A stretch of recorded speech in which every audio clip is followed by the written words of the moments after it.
Salut à tous, c'est Amok et aujourd'hui on va parler de la pilosité des rois de France et plus particulièrement de celle de François Ier.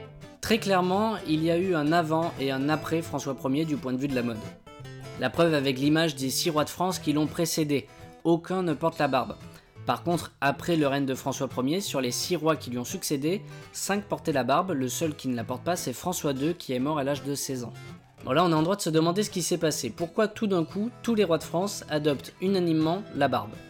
La réponse on la trouve en 1521. A l'époque François Ier est déjà roi et il ne porte pas la barbe. Le jour de l'épiphanie, comme le veut la tradition, on élit un roi de la fève et c'est le comte de Saint-Paul qui va avoir ce privilège.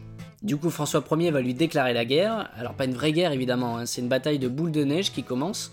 Mais pendant cette bataille, le comte de Montgomery va un peu péter les plombs et au lieu de jeter une boule de neige, il va jeter une bûche enflammée.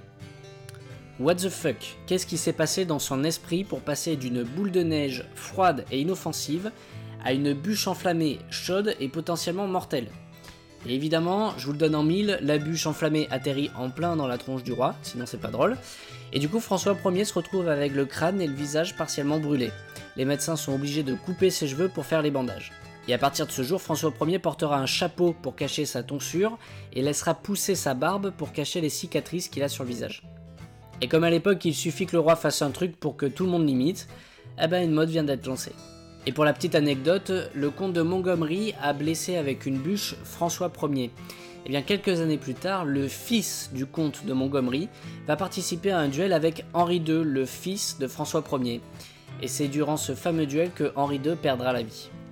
Si c'est pas le destin ça,